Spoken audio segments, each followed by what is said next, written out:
Welcome back to another episode of Georgia Sports Nation. We got some more Hawks and Braves talk on tap for you guys tonight. We're going to be discussing the Philly series and the Braves clinching the NL East for the sixth straight year. That's right. Braves will be heading into the postseason. Who will be our NLDS opponent? We don't know that. We'll know after the end of the wild card, but we get that bye. So that's huge, and we're going to be discussing all about that important series tonight. Also, previewing the Marlins series. Now, you might have thought, after the Braves clinch the division, they're going to rest some guys. No, we got the full lineup going tonight, so we're going to preview that series and what's at stake. Still, which is postseason home field advantage. And for a little bit of Hawks talk, sir, we might discuss what do we want to see with Quinn Snyder, with a full roster now, with a full offseason, getting his system ingrained into these Hawks players. So we're going to be discussing that. All right, without further ado, let's get to it. Will, Braves clinch the division in Philadelphia. How does that feel? Once again, baby, we on top of the world. But who expected anything less? Let's be for real now. Come on. Did y'all expect Philadelphia to catch us? No. Come on, we seen this coming. It just was inevitable. You know what I'm saying? It just took a little longer.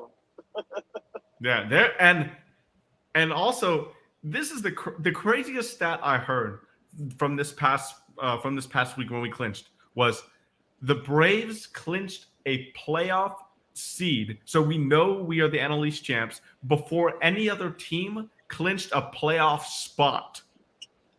That is, I think it was the earliest too. I think it was the earliest it was done.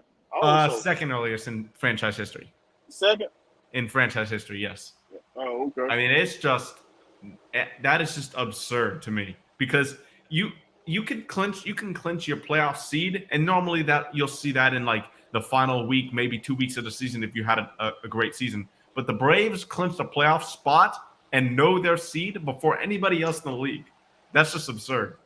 Oh yeah, it's bragging rights time. We're the team. We're the team right now. Everybody's jealous of us, so why not find out early so we can get ourselves prepared. Like, look, people don't want to even deal with these Braves because it used to be New York like that every year. Now the Braves are becoming that team that everybody's gonna get sick of hearing about wins and championships and. That's what our future is looking like. We got the boss lady in the building. The boss lady. I'm sorry. We have to celebrate this whole thing right here because it's like, man, that rebuild, everything that went on years before was absolutely worth it. And man, the head coach right now is just, man, I'm excited about this season and beyond. Definitely. We just going back to the old days when we won 14 in a row. We just remind yes, that we still you're right. Now we're putting rings behind it as well. Almost so halfway there. One season more, one NL East title. We're halfway there to beating the 14. What's up, Mad Mike? What's up, Maggie? Maggie, what? I wasn't expecting you to see you on here. What the heck is going on? Don't call me him. Today, my name is Buster the Mad Bravo. All right, that's my new name. Buster the Mad Bravo. Yep. That too much to remember. My brain don't computer that quickly. Just a Mad Bravo. That's all you gotta do. All right, Mad Bravo. Yeah, Mad Bravo. All right. My man of many nicknames. That's what I. Now, in this Philly series, we knew going in that we had an opportunity to clinch on their home field. If we won the series, it was a 4-game series. We had to take 3 out of 4. And in the first game, we had a comfortable lead. We were up 6-1 in the first game of that doubleheader. But Bryce Harper ties the game with a 2-run homer in the bottom of the ninth. The Braves still gain the momentum with Kevin Pillar and Orlando Arcia hitting huge hits in the 10th inning to give us that lead, and eventually Kirby H will get the save. But what does that show you about the mentality about this team? There's just no quit in this team. First off, it shows me. Oh, go ahead. Well, what I was going to say is it does, like he's probably about to go into it. It's like there is no slow down. Just because we don't put the seed in, we still, got games to play.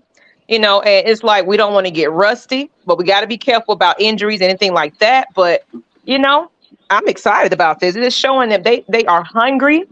They are ready. And they know that championship is right around the corner for them. So they got to just adjust and practice and get it all in. Since we know it first, it gives them time to prepare for that postseason. Yeah. Right. So yeah, like what she just said, it shows us that this team is resilient. They got no quit in them, but it also showed me a big problem with this pitching staff, and I'm hoping they're getting it out of them right now because they have blowed a lot of leads over this last week or two. They've been blowing leads, man, and it's been very unsettling and uncomfortable. But the offense had to dig us back out of that hole that we dug ourselves in. So I'm hoping they getting all of it out the way right now. So when it comes postseason time, we ready to go. We locked in, and we not giving up these leads, man, because our closer spot been shaky. Come on, if you giving 3 runs coming into the 9th inning, bro, you should be able to shut that down. It been a lot of times like that we can't shut down, close the door. When our offense give us big leads, we giving them back up, and that's a little troubling right there. I hope they fix that before we get to the postseason. Yeah, they're specifically for me in the bullpen. Joe Jimenez is the guy that I've been kind of puzzled with because he had that rough start to the season, and that trade we traded Justin Henry Malloy, a great prospect, to the Tigers for him, and everybody was like, "Oh no, this is a bad trade," But Malloy never made it to the majors this season, and Jimenez was pitching bad. Now we fast forward a couple months, and he starts pitching incredible. The entire middle of the season, it seems like the entire summer, he was just lights out every time. Now for the past 4 outings, and it's since the Dodgers series, he's had all of them have been bad outings. So he's the only guy really I'm concerned about. You mentioned the closer. Me personally, I'm not worried about Raisel Iglesias. I mean, he's been closing this league for many years now. He's been the league closer. Hold up, Mike. We ain't gonna talk about his past tense. I'm talking about now. This man ain't been giving you heart attacks this whole season. You trying to tell me that? I don't think that matters. I think the thing is between the regular season and playoffs is that you have a chance, and this is where the Braves have a one up on most teams. They can prepare their bullpen for different roles now, so it's going to change as far as their roles in the playoffs concerned. It's like we've seen Snicker in the playoffs. He completely changes how he uses guys in the playoffs. Some guys pitch more, some guys pitch less, but this is the beautiful thing about being in this spot because you have ample time to prepare each guy for their role. So it's going to look ugly, in my opinion, and I hope not. But chances are they're going to struggle in those new roles until they get into the playoffs. Playoffs, they're going to be fine, man. I think this is just. I think, to be honest, man, with Ronald Acuna winning MVP, and I'm just going to say it, he is the MVP. Yeah, if look. I think the whole world is going to riot, okay? I'm calling Watts all over again. If this man doesn't win MVP, I know there's an agenda against Ronald Acuna. But I think, at the end of the day, man, I think I trust Nick to come up with a plan for the playoffs. I do trust that. I don't trust him all the time with his moves, but I trust that he'll have a plan for the playoffs. Yeah, and Will, what I was saying specifically, going with more detail into Raisel Iglesias, this guy in August, he didn't allow up an entire run, not one single run in the month of August. Now in September, he's had two bad outings. He's also, I think he's 28 for 30 in saves. It's near that number. I know he hasn't blown more than 3 saves, and he has over 25 saves. So, when you say he's given us heart attacks all season, I don't think that's fair to say. And also remember Will Smith. Well, in 2021, exactly, he giving me Will Smith vibe. Will Smith gave a heart attack. Will Smith gave us did heart attack every time he came on the mound, and Iglesias is giving me that same thing. He might No not way. blow I don't know. but I don't know if I don't know if I agree with listen what I'm that. saying though. Listen what I'm saying. He might not have blown that but 3 saves, but every time he came to that mound in the goddamn ninth inning, everybody was like, "Oh man, oh my god." Oh my God! Everybody be like, I don't know, guarantee man. Will Smith was on a whole nother level, man. That's a whole nother level of heart attacks. It is, yeah. Because I'm confident in Rysel right now. Like, I'm confident in him. That with Will Smith, like, yes, he was shaky, but he would sometimes blow the lead. But obviously he would sometimes. But most of the time, I remember the specific save from Will Smith in 2021. He walked the first 2 hitters in the ninth inning. He struck out a guy. He walked another guy to load the bases, and then struck out the final 2 guys to win the game. And the thing that when they changed the ruling, that made it even worse. And when you got to face 3 batters, now we got to see him face 3 batters, knowing he ain't got nothing going. It just be like, oh my God. You're not. I mean, okay. I guess I'm not really sure where you're coming from, but. I mean, okay, Mike, you know where I'm coming from. You very like you say, you very confident in the team. I'm confident in Rysel. You give them very good confidence. You know what I'm saying? Me and Johnson had said it before. We'll want you to be our lawyer in the courtroom because you believe to the end. I don't know about that one. I don't know about that one, but this is one of the things we're going to talk about a bit later as well, Coleman, because Alex Anthopoulos mentioned that we're not going to rest players even though we've clinched. And that's evidence of that today. In Miami, we could easily have just said, okay, we had a celebration on Wednesday night. Thursday, they had an off day in Miami. So they probably went out Thursday night. But they want to play again tonight. All of the regulars are in the lineup tonight. It just shows you the drive and the will this team has to be even better and clinch that home field advantage throughout the playoffs, even if they go to the World Series. I think it's going to be a lot more energy in this playoffs, man, because you remember when we won it, we didn't have Acuna. So yeah. I just think it's going to be a totally different game plan. I think it's defensively going to be a lot better because Ronald is out there. I for whatever reason, this team they rally around Acuna's energy, man. So it's like he's just a tone setter for this team. Even the pitching, man. The pitching knows like if they make a mistake, chances are the Braves are going to make a run at some point in time. And then when you have the young elder and these guys are young, but it's to a point where they don't realize that they are young, if that makes sense. They don't realize like they're supposed to be, they're supposed to struggle. So they have a confidence and a certain arrogance with them. Yeah. Man, when the last time have you seen a leadoff hitter on the verge of hitting 40 home runs and stealing 75 bases? It's crazy. My goodness, man. You've actually never seen that before, and that's a fact. Yeah. That's never seen that crazy, before. Man.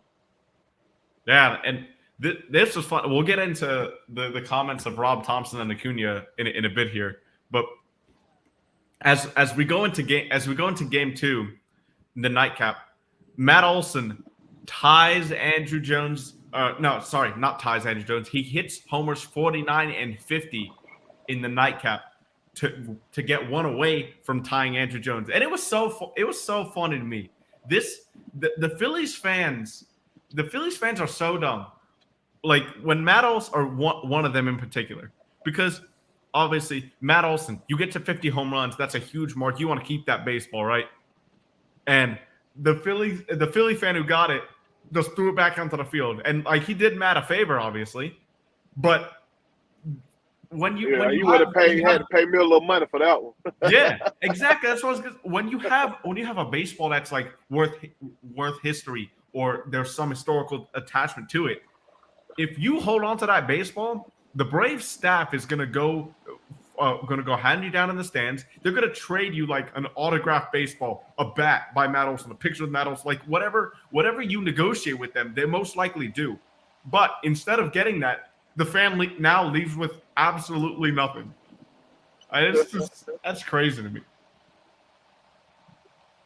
Yeah, man. I wouldn't have gave that up too easy, man. He would have had to work out a deal. Yeah, and normally those deals are pretty easily. Like they're created pretty easily. They'll give you the ball, and the player will give you like a signed ball and a signed bat. That's pretty much a routine right there. But I just can't believe they did that every time. But nonetheless, the Braves do go down in the second game of the series. Kyle Wright, he pitched. He made his season. It felt like he made a season debut because he hadn't pitched since early May. But what were your impressions of his first inning? Obviously, it didn't go the way he wanted to. But after that, it kind of looked like he settled in. What was your thoughts on his start? I was upset of them bringing him in at that stage. I don't think he even finished all his rehab, did he? Yeah, we brought him back a little bit earlier, but we were out of options unless we wanted a bullpen game. That's what Mark Bowman said before the game. Brian Snigger got a way of throwing in these games, and he be killing me with it. I be getting mad at it, but I know what he's doing. But he be killing me with it when he bring up these young pitchers. He just games he give away, and we win is a plus, and we lose, and he don't care about it. But I'm like, come on, man. Come on. But I know what he's trying to do. He's trying to rest these pitchers, give them that extra day off and all that. But, like, man, they be killing me. It's hard to watch that. And I knew Wright was coming back a little too early. He didn't go through that process. And so it showed in that first inning. I mean, that was what, the second inning? No, it was the first inning. He did have rehab starts. He did have rehab starts, but they just weren't. And he had around a 60 pitch limit, but they weren't sure if he was ready to play in like this big magnitude of a game. I think that was what the real thing was. And it did not look good at all, man. It didn't look good at all. But he came back that second inning and had a pretty good inning. So I guess you could take that with a grain of salt. But yeah, he went 3 innings and gave up six runs, 2 walks, and 3 Ks. That's real. And the first inning was really just he was all over the place. He was pulling his curveball. I know John Smoltz was talking about this a lot on the broadcast. Instead of driving towards home plate, Kyle Wright would turn and his left shoulder would go away from the plate, and he kept. Yeah, it was fly. Yeah. He was like over. He was flying open. You're flying over. You got to stay, kind of horizontal as much. Certain pitches you have to that's why your footwork, and that's why it's going down to the minors. You have to get your footwork right. So, like I said, I know what he's doing, and I think what Snigger is, it's I wouldn't necessarily it's Bobby Cox, but what he does is kind of mentally exhaust these guys, to get them over. Any kind of nerves or whatever he does, and I think, like I said, I think that's what he's doing. Get these guys uncomfortable, and that's how you can kind of teach it. Especially because a lot of these guys are still young pitchers, man. I don't think people realize these guys are still young pitchers. There's not smokes who've been in the league 2 or 3 times and they struggled in the league. These guys are young and they're still trying to figure it out.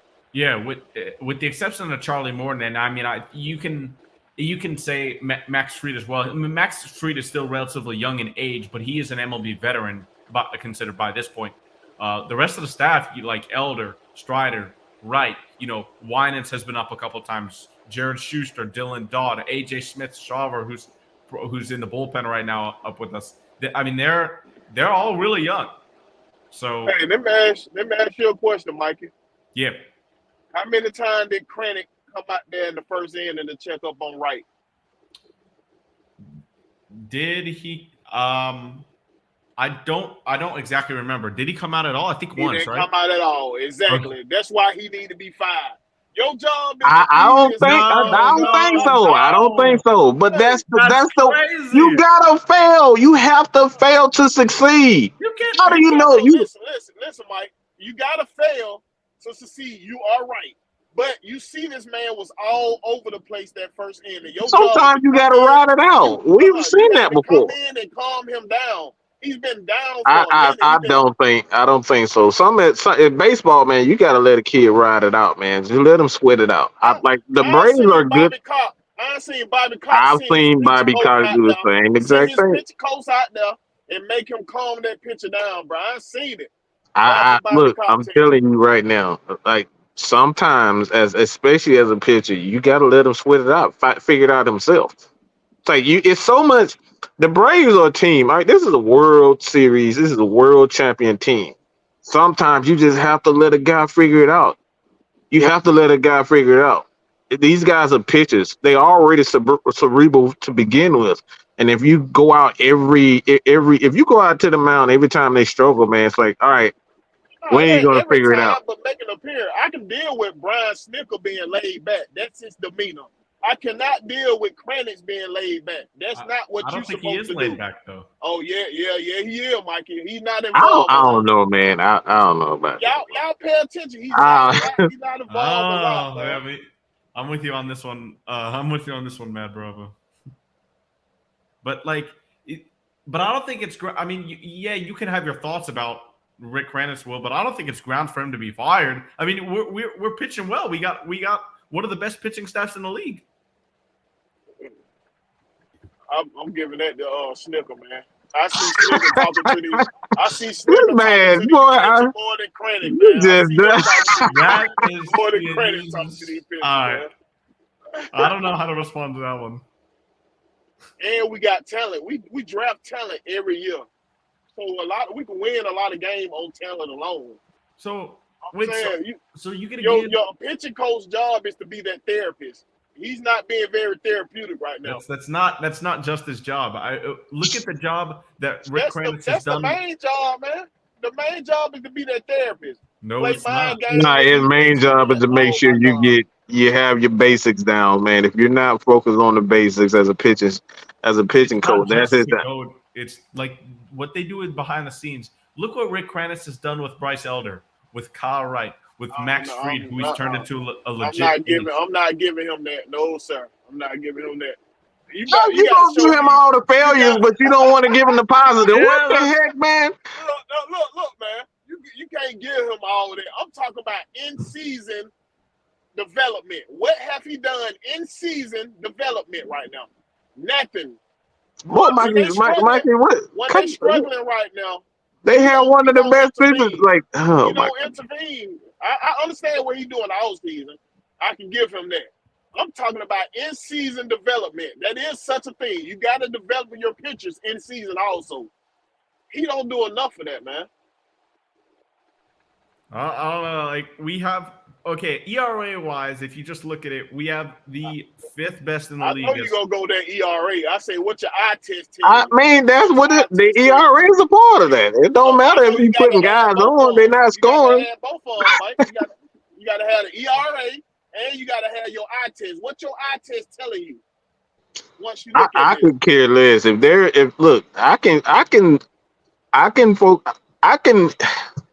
You got me real mad over here. Because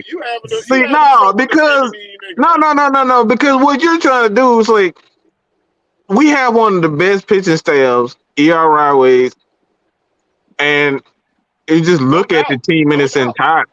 So what are you looking for? My thing is, if the numbers are saying they're one of the best, what's you worried about the eye test? We all know stats can be screwed too, Mike. We could have had a good month where we was under got on 0.65 or something like that. Then we have a month that we was over like 6 runs. That's baseball. That'll level out. No, that's baseball, man. Kind of being this year. It's been weird this year, Mike. It's been very weird this year. It's weird. You tell me that the championship year wasn't weird? It's nothing. We had 3 bullpen guys were pitching 3+ innings in the playoffs. It's it's weird. It's been weird. You know what? We can depend on our bullpen then. I see now. What you just said makes so much sense now. It makes sense now. Trust this bullpen going in the playoff right now. They've been very shaky. Will, out of the bullpen, who is your guy that you're confident in when he comes in right now? Do you have one? Right now, nobody.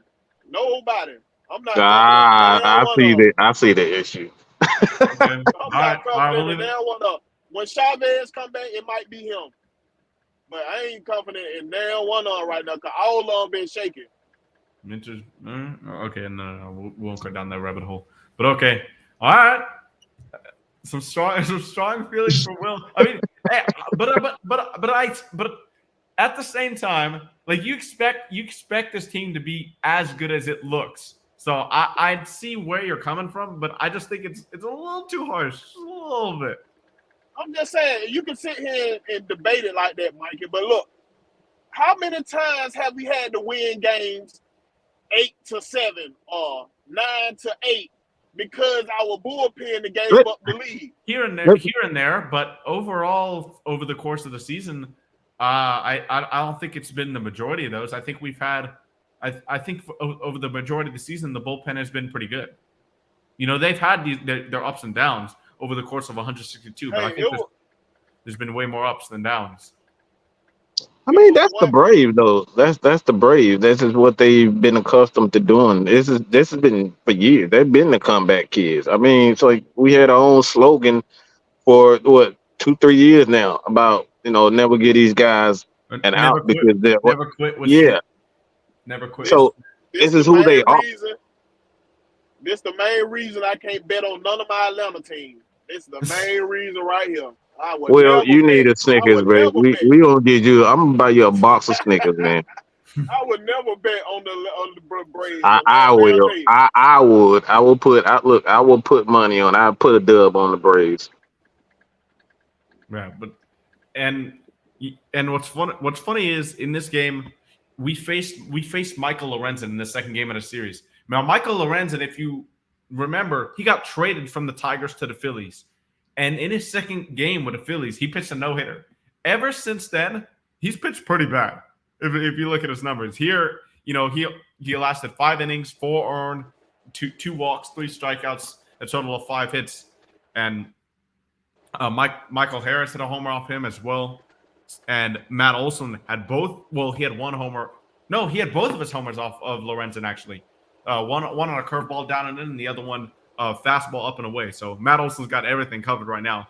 When it's so funny to me about Matt Olson because you know there are streaky hitters, but over the course of the season, Matt Olson, when he has gotten hot, it is just like hotter than the sun. It is insane what he's doing. He's hitting homers. He's pulling homers. He's hitting it to the opposite field. He's getting his singles and his doubles. It's not just homer or strikeout. Like when he's hot, it seems like no pitcher on the face of this planet can stop him.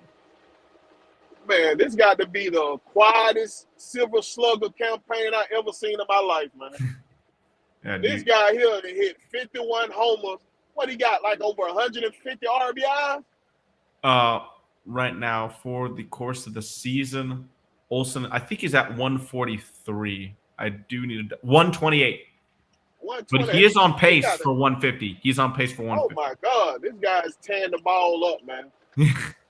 Yeah. Now he might not be that average hitter like Freddie Freeman, but he give you way more power than Freddie Freeman though. Yeah, he's gonna give you more. I would take that any day. I'll take him being a 260 hitter and a 51 home run. Yeah. You know what I mean? Like I'll take that every day. Every single day of the week. 100%. In the third game, now we have Olson tying Andrew Jones' franchise record at 51. And another 10-inning game, the Braves pull it out in extra innings. There is another example of the offense saving the bullpen. That's true. The bullpen was bad this series. That's true. But I think they're gonna be some series where it's just not good. But yeah, I see what you're saying. The Southside said the Braves are the only Atlanta team he feels comfortable betting on. So wait, Will, you still don't feel comfortable betting on the Braves with the season they've had? I would not bet on the Braves like that. No, sir. Jeez. I would not. I would. I'll put up a mortgage on them. I'm that confident in this team. Because we lose series against teams we're supposed to lose against. Then it's just like you can't describe what they're doing right now. You know what I'm saying? We lost 3 series against teams way below 500. Way below. Yeah, but but that's like, you're not going to win. You should, on paper, ideally win every single one of those series.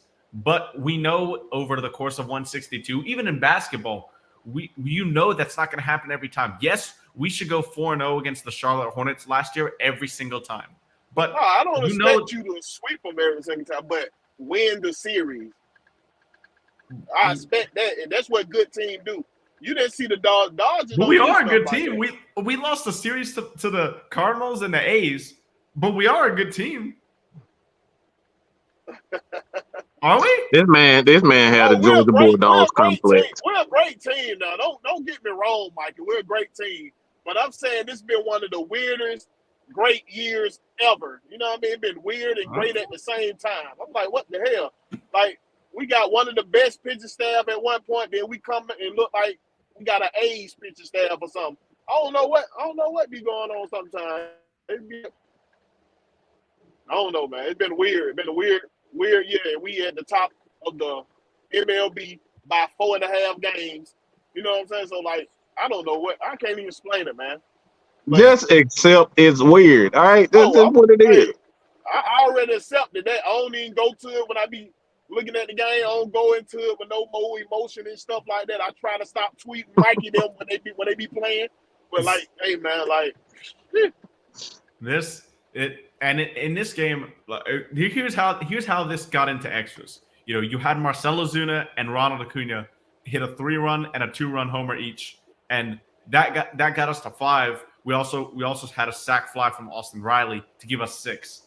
Now, Eddie Rosario eventually singled off Craig Kimbrell to win the game to get us to 7 runs. But Trey Turner and Bryce Harper, those guys just killed us this entire series, especially Trey Turner. This homer for Trey Turner in the 3rd game of the series was his 11th homer in his last 13 games. He always killed a Braves. He does. Yep. Trey Turner has been a Braves killer.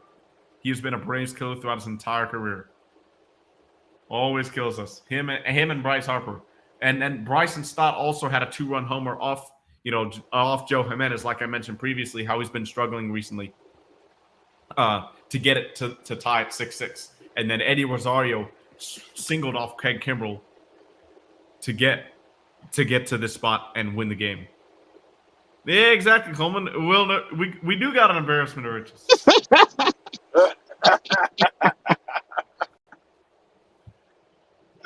Right. Hey man, I don't know why teams ain't figured out Bryce Harper yet, man. We know he like to get the ball elevated, so why not drop the ball inside, low and inside, make him more efficient? You got to turn around. His weakness is up high. You can go strike him out and get a fastball by him up in the zone. But if you do a curveball down the zone or a fastball to him on the inside corner, that ball is going 400 feet. I thought most of his home run came high. No, that's what John Smoltz said on the broadcast, at least. Because I know Charlie Morton went to a high fastball to get him out a couple times. Strider did as well. In the last start, which we're about to analyze. Oh, okay. But yeah, in the last game, this was the only pitching duel really of the entire series. You know, you had the first game 10-8, second game 5-7, 7-6 in the third one, and in this fourth one 4-1. Oh, I never heard of the Philly starter before. Was it Christopher Rodriguez? Who started? I believe. Hey, we even dominated Wheeler. Wheeler used to tear us up. We dominated Christopher him. Sanchez, not Rodriguez. Which one? Yeah. We hit Wheeler really well in that third game. So we had that set up for the series finale for the Braves to clinch the NL East, and Strider delivered a hell of a start. If you look at Spencer 7, right? Strider's, You went 7. Mm-hmm. Yeah. If you look at Spencer Strider's career numbers against the Phillies, they're insane. Sub 2 ERA, and it's funny. You'll see Phillies fans all over Twitter excited to face Strider because of one game where he was injured and Rhys Hoskins hit a homer off a 93-mile-per-hour fastball by him. Right. It was just crazy. Like Phillies fans, then like they have you can't make somebody this up. You just can't make it up. Then they have somebody from Philly say, I like my players to act with class or something like that. That's what I was just going with. So, actually, no, thank you for reminding me, because this was said after the third game. Rob Thompson, the manager of the Phillies, after Ronald Acuna celebrated his homer, going around the bases and the flying thing with their arms that Kirby Yates started. He said, "I like my players to act like they've been there before."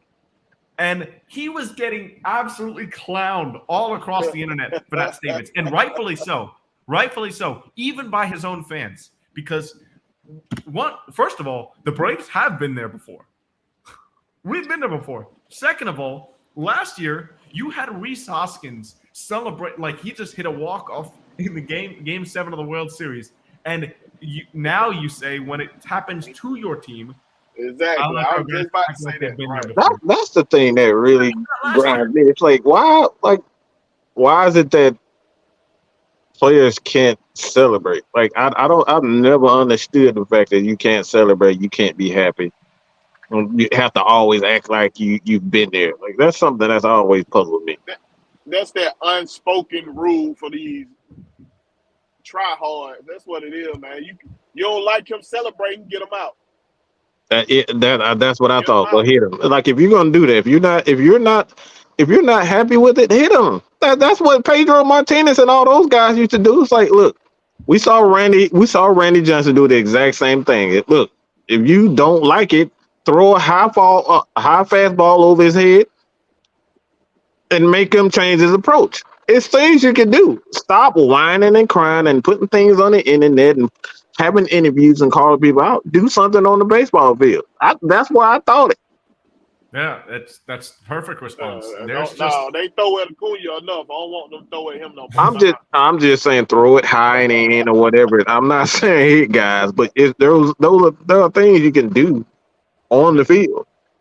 The hypocrisy in that statement was just absurd. There were so many Braves fans who posted the GIF of when Rhys Hoskins slammed the bat down when he hit that homer off Strider, and they were like, where was this last year? The Phillies hadn't made the playoffs in so many years, and it was since they won the World Series, I think, in 2008. Since they made the playoffs.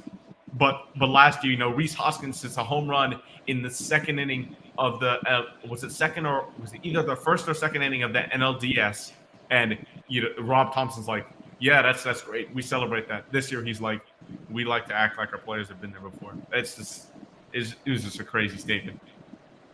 But in the fourth game of the series, Strider 7 innings, 1 earned, 9 strikeouts, 2 walks, and when I love performances like these because Strider got into some trouble in that first inning. He got some damage control though. He allowed 2 walks, only gave up that RBI single, but that was it. And when you have a guy like Strider, who's an elite starter, if you don't get him when he's in trouble like that in the first inning, many times he's going to figure it out. And clearly he did it against the Phillies lineup in the fourth game of this series.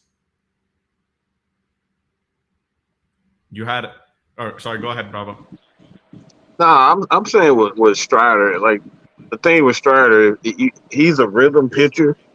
And once he is in the rhythm, but like that's the question I have for you. It's like what's with Strider? It's like how do you try to contain him once he's out of rhythm? Like how do you get him back into it to kind of slow it down? Because from what I've seen from Strider, it's hard to kind of get him back into a groove once he's, pitching bad. He can always go to that fastball, but it's like with his slider, it just seems like the slider kind of goes with the fastball. Yeah, and there's for me, Strider has the tendency to not overthrow, but he'll lose control of the zone a little bit. As Bryce Elder just gave up a leadoff homer to Lucy Rise. The Braves down 1-0 here in the bottom of the first.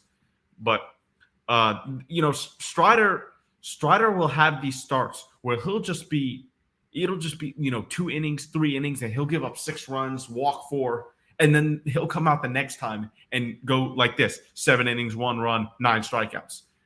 It's really hard for me, honestly, to just figure out how does Strider get into a rhythm and stay in that. Honestly, it's kind of hard. Like with Max Fried, for example, I know that for him, when he gets in trouble, a lot of the times he's at his best when he can locate that curveball, especially to right-handed hitters, that backdoor curveball.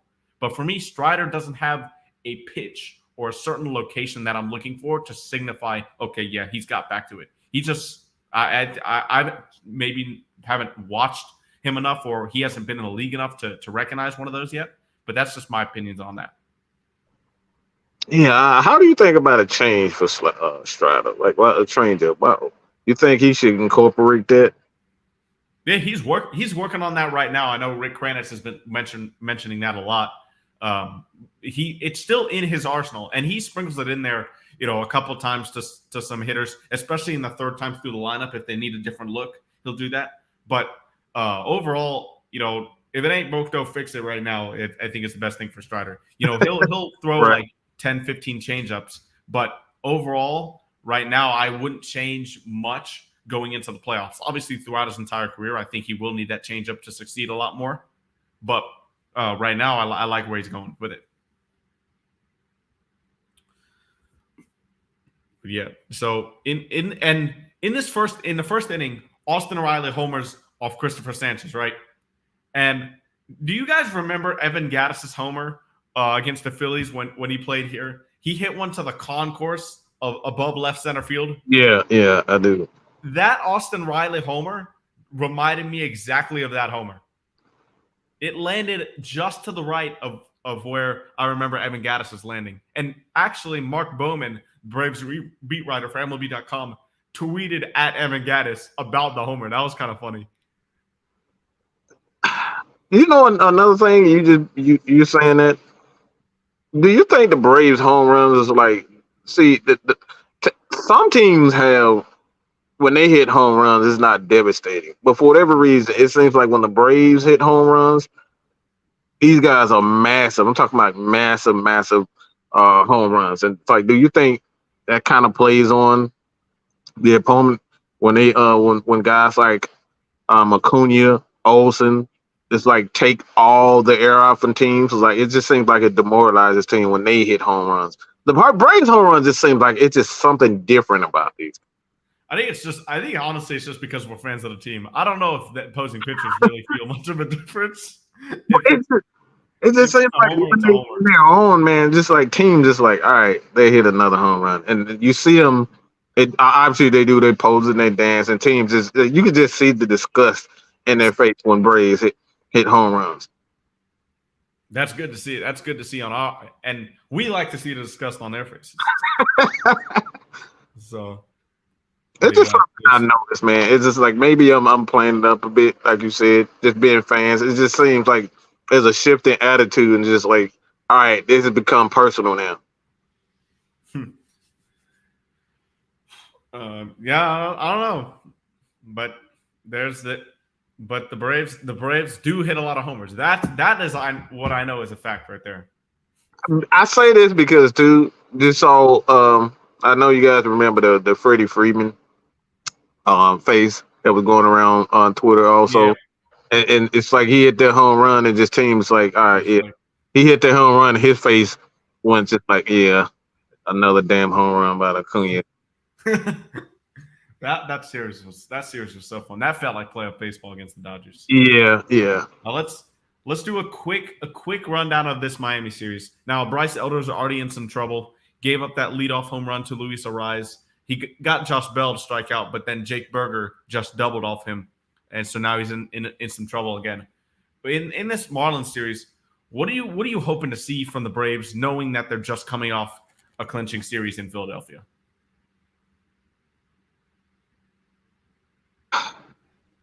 For me personally, I don't know if I'll say this. I'll say this for Will's sake. Will, I want to see a little bit more uh, the bullpen being. That's what I was gonna say too. Yeah, I think the bullpen for me, it's like, all right, you have to set an example. Just getting the rhythm. I think the rhythm for the bullpen is just a little off. But if they can get in a rhythm and kind of ease the tension with guys like Will, but like for me, I think the bullpen is the focus in this because obviously it's the Marlins, but I think the bullpen is going to be the focus. I'm not worried about. I'm not worried about the starting pitchers. I think the starting pitcher. Neither am I. Not, But man, I think the bullpen for me. The only thing that's going to be interesting to see, though, and I've mentioned it a couple of times in the past few weeks, do we carry Elder, and does he start games consistently in the postseason? That's going to be really interesting to see. Yeah. You know you're going to have Charlie Strider and Max Fried, but do we carry Elder? And he'll be on the roster, but just he's going to be in the bullpen, or is he going to be starting, games late in the series? That'll be interesting to see. For me, as well as the bullpen, something that comes to mind is Sean Murphy and Travis d'Arnaud. Now, both of them had incredible first halves. d'Arnaud was a little bit injured, obviously, but Sean Murphy had one hell of a first half offensively and defensively. Now, defensively, he's still been that guy in the second half of the year after the break. But both d'Arnaud and Sean Murphy are hitting sub 200 since the All-Star break batting average wise. Yeah. What is your level of concern about those two? Honestly, obviously the batting average for me is always going to be, but like I wouldn't focus too much on because Travis d'Arnaud has a reputation of just coming up big in key moments. That's true. Obviously he's one of the better hitters in the league, his catcher, but it's like I think they're going to find someone. Maybe I'm thinking Rosario is going to come up big as far as the average concerned in the playoffs, man. And I think, again, I keep talking about Ronald Acuna, man. I think he's just on a whole nother level right now. So I'm not worried about the batting average as far as the d'Arnaud and Murphy. Those guys can get big home runs and big hits in key moments. I can take the batting average. Yeah, those guys are elite. Those guys are very good. I wouldn't necessarily say elite as far as catching is concerned, but I think those guys will be fine. The pitchers need those types of guys, more so Travis d'Arnaud than Murphy, and that's just my opinion. But yeah, I'm not worried about the batting average. As long as those guys get key hits and have key moments and kind of manage the bullpen and manage the pitching staff, I'm not worried about the hitting part. Gotcha. And yeah, for me, I said average wise. I'm not looking at just the average wise. It's more just like, you can look in the OPS plus, OPS on base percentage. I don't really go into those stats that much. But right. But for me, I've just been in the first half, it felt like when Travis d'Arnaud with Sean Murphy got to the plate, I was still confident. Right now, and largely for the whole second half, it seems like it's the one hole in our lineup. And normally there's never holes in this lineup. We're so used to everybody 1 through 9 in this lineup just going crazy. But yeah, they're the only two guys right now that really just aren't swinging the bat well for a long period of time. Obviously, you had Matt Olson had like a power slump of like two weeks, but then he got to Dodger Stadium. He's now on a crazy hot streak. He's 1 homer away from the franchise record. And you had Michael Harris start off the year the first 2 months hitting below 200. Now he's almost on the verge of a 300 batting average. So like there are times when people start off slow and then they'll pick it back up. But Sean Murphy and Travis d'Arnaud have really felt like they've struggled for a long time now. I just hope they can pick up some positive momentum at the plate going into the playoffs. And I think going against a good pitching staff like the Marlins tonight, it's not a great pitcher. Johnny Cueto is not the pitcher he once was. But hopefully they can get some momentum before we go into the postseason offensively. That's why you have to have a deep lineup, and you're going to have guys that can pick each other up while they're struggling. Exactly. So I do want to discuss a little bit of Hawks talk here before we end it, because we know the Braves game did start a bit early today at 6:40. So what I wanted to discuss Quinn Snyder, because there was I know there's some fans that think Nate McMillan should never have been fired. Nate McMillan was doing a great job. The players have to come through. For me, it was a combination of both, obviously. And I think Quinn Snyder is really going to take this team to another level offensively. Obviously, we're elite offensively last year after the All-Star break, second in offensive rating only to the Sacramento Kings.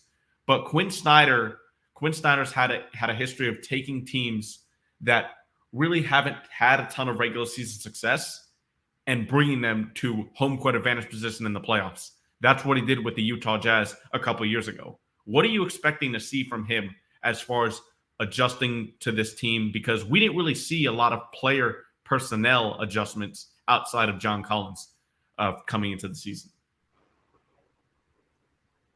Oh, wow. I think that's third score, having a consistent third score for this team. I think that's paramount for the Hawks' success going into this season. I'm not worried about Murray. I'm not worried about Trey. Yeah. But I am kind of worried about who can be that third consistent scorer. Like, we have guys that can pick it up. Obviously, Hunter is one of those guys that I think if he finally figures his offensive game out, I think the sky's the limit for the Hawks. But I think that third score for him is going to be really important for the Hawks this year. They can get guys who can give you 15 plus at that third spot. I don't think the Hawks. I think they can literally be a championship team if they figure out that third score, or just multiple guys who can give you 10 and 10. Yeah, it's DeAndre Hunter in his exit interviews last year. Quinn Snyder said he wants the guys to shoot a lot of threes. Now, DeAndre Hunter is one of the best mid-range shooters in the league. Off the dribble, he was the second best mid-range shooter off the dribble in the entire league last year for as far as like percentage-wise offensive efficiency. So, and I don't think that's a coincidence because Nate McMillan liked to take a lot of mid-rangers. Now, DeAndre Hunter needs to find a way to balance that elite mid-range scoring with Quinn's system of wanting to shoot a lot more threes because he's never shot a lot of volume threes consistently. I'm interested to see what he's going to do this season as far as balancing those two because that's going to be really key for the Hawks, getting some offensive consistency on the wings. Obviously, we know defensively the Hawks have not been great the past 2 seasons. That's been our main focus. Right. We didn't really address that with player personnel this year. In fact, this offseason, in fact, I think we got a little bit worse because John Collins' help side defense isn't really going to be just you're going to find a replacement like that unless Jalen Johnson really takes a big step up in that department.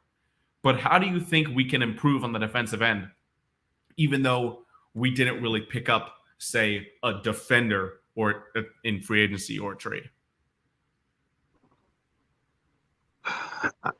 Sadly, I'm gonna have to say rebounding. Until that guy shows himself, they're just gonna have to be a better rebounded team. It's like, I think the thing, like if you look at the Lakers, even with LeBron, they don't have a ton of great defensive guys, but they rebound the ball well in moments. So it's like until that guy, especially Big O, I think Big O, if he takes his game to another level, I can't wait for him this season. I can't wait. I think he's going to be there. I think they're really counting on him to be that defensive stopper. Yeah, that Clint Capella is. So if everything, be that power forward. Yeah, I think that's what they're counting on Big O to kind of be on the. I wouldn't say the elite defender Clint Capella is, but I think they're counting on him to take another step in his defensive prowess. I think they will. The thing I said this a couple of times on the show. I think DeJounte Murray just being able to stop his guy from getting into the paint is just the key because you have DeAndre Hunter for the wing. You have the best defensive center combination in the league in Clint Capella and Onyeka Okongwu coming off the bench. Whoever comes off the bench. I don't know if they're going to start Okongwu. I don't know if they're going to start Capella. But whoever's here, if DeJounte Murray keeps his you keep pushing for that Onyeka Okongwu to start, ain't you? I think if Clint Capella is still on this team, I think Clint should still start. But I wouldn't mind seeing Okongwu start. I really think that he can take that next step up this year. Start at power forward. That's where he gonna start at power forward. Yeah. I'm not putting him at power. That's Bro, Robin, Will's been trying to get me to agree with him that they're gonna start a Kongwu at the power forward when he's never played a minute of power forward in his entire career. I don't get where Will is coming from on this. I don't. He's been working on his threes, man. He's been working on his threes. That's what I'm saying. It's like he's not a shooter. Like that position has primarily become a shooter's position at that power forward. I would rather see him at center, man. Yeah, he's gonna be a the new NBA. The new NBA, like if you're talking about the old NBA, it's like, yeah, I can see him playing power forward. But right now, how they use power forwards, I think it's best for him to play center. Yeah, I agree. But Will, we were talking about what is your expectations with Quinn Snyder this year? How do you think he can take this team to the next level, even though we didn't really do a lot of changing personnel-wise outside of just John Collins? Well, I just really want to see how they gel up under him for a full year. Mm-hmm. We'll see what he can bring out. I mean, who he can develop. You know what I mean? So I really don't even know how much to expect out of him. But all I can say is by his past, like Utah Jazz have always had a scrappy team up under him. Yeah. So that's what I can expect up out of them, to be scrappy. So other than that, I don't know what else to expect out of them. I just can't wait to see it, though. I think the main thing we're going to see with Quinn Snyder is we're going to shoot a lot more threes, which I'm excited about, because with Nate McMillan, we shot so many mid-range shots. We were top 5 in the league in taking mid-range shots with Nate McMillan. And for me, yes, those are a high percentage shots. But if you take so many and such low three-point volume, in today's NBA, you're just going to get shot out of the game, even if you get as many looks as the other team. Yeah. So I think Quinn Snyder really just fits this team a little bit more, especially with 2 ball-dominant guards. Quinn is just a more complex and a better offensively minded coach than Nate is. So I think that we'll see a big difference in that for a full year of a top 5 offensive consistency. That's, I think, where we'll be for sure. What about the thing is, go ahead, Mike. My fault. I was just thinking about the ball movement. You think the ball movement for the Hawks are going to be a lot better with Quinn Snyder, because that has to be, a top priority if you're going to shoot that many threes, the ball movement. Yeah. I think we're going to have a lot more ball movement, and I think we're going to have less pick and roll. I'm speaking to some fans on We Talk Hawks TV, and if you go over there, Matt, one of the fans that's on there a lot, he'll say that we're not going to run a lot of pick and roll. And while I do believe we're going to run less, I don't think we're going to say, okay, Trae Young is one of the best pick and roll guys in the entire league. Scrap that, and now we're just going to go with a lot of on-ball movement. We're going to go through off-ball screens. We're going to do a lot less just basic pick and roll. I think we're going to still run some pick and roll. It won't be just gone out of the offense, but I think it will be less. They did pick and roll in Utah when he was there. Well, with Mitchell and what his name? Gobert. They was doing a lot of pick and roll down there. They did a lot of pick and roll, but they also did a lot of what's called the Spain pick and roll with Bojan Bogdanovic. It's still a pick and roll. Hey. Yeah. And that's a lot more movement, player movement, than just you have Capella and Trae in the pick and roll. That's really it. So I'm excited to see what the wrinkles are in the offense. Any final thoughts before we wrap it up here? No, I think Murray. Like for me, Murray and Jalen, those guys are going to be my focus. Particularly for me, Jalen. Man, I think Jalen. If he can consistently hit his mid-range jump shot with his athleticism, man, I think he's going to be a pleasant surprise, because, like, honestly, I think he could be everything that we thought John Collins was going to be offensively. If he learns how to hit that mid-range jump shot consistently, that sky's the limit for him offense. I think he'll be a very good piece. Yeah, Jalen Johnson, if he's working on a shot, I know this offseason, if he can knock down like two threes a game, or shoot 2 or 3 threes a game, I think it unlocks an entire side of him, because we know how much of a weapon he is in the front court. and at full court fast breaks. So that's going to be exciting for me. So Jalen Johnson really is a huge key to our offense this year. All right. With that being said, we're going to wrap it up there. Thank y'all for tuning in to Georgia Sports Nation today. Don't forget to tune in next week, same time, 6 o'clock p.m. Eastern. If you're on YouTube, don't forget to like, comment, and subscribe, and we'll see you guys next time. Peace.